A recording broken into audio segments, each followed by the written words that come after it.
А насколько те меры, о которых мы сегодня говорим, они были своевременными, актуальными для того, чтобы действительно сбить вот эту волну испуга и, возможно, там даже на первом этапе какой-то паники среди населения?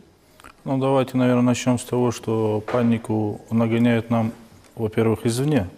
Вот, если мы сегодня с вами и говорили о социальных сетях, да, мы сразу же видим, о чем заявил господин Порошенко и некоторые другие депутаты с Верховной Рады Украины, да, что чуть ли там не на заводе «Титан» не находились какие-то российские спецвойска с какими-то химическими там непонятными веществами, да.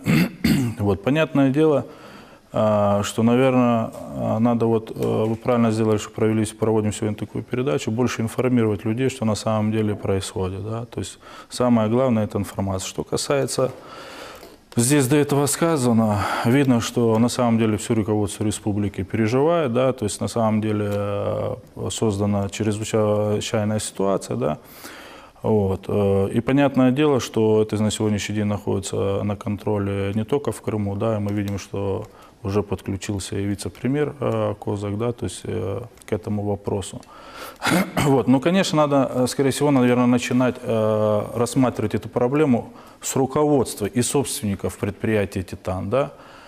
Понятное дело, что производство мощное, на сегодняшний день там много наших крымчан трудится, да, но глубь вопроса стоит, наверное, в самом руководстве этого предприятия, да, и надо, наверное, правильно сказали, что вот и Следственный комитет подключился, начинать именно искать оттуда все причины, которые на сегодняшний день произошли на этом производстве. Почему эти выбросы произошли, почему они об этом не информировали, да, вышестоящее руководство, почему они не предупреждали, что могут произойти такие-то сбои, почему, потому что предприятие серьезно.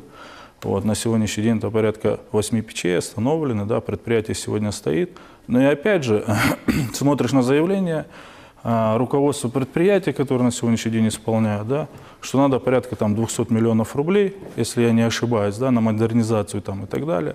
И мы, наверное, там в 2021-2022 году пройдем к этой модернизации. Но это же по большому счету бред, я извиняюсь за это слово, да.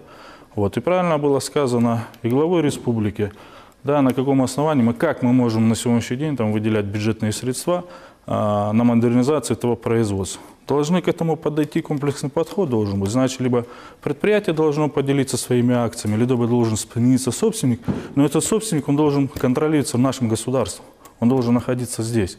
Поскольку я знаю по информации, что на сегодняшний день предприятие, там, оно чуть ли не находится в аренде там, у украинской какой-то компании, да, то есть по большому счету выжимает с производства, да, а инвестировать обратно, да, чтобы зарабатывать деньги, в первую очередь, чтобы не происходило вот таких экологических катастроф, этим никто не занимается, к большому сожалению, и над этим надо работать. Наталья Александровна, пожалуйста. Вот я хотела полностью согласна с выступлением предыдущего спикера.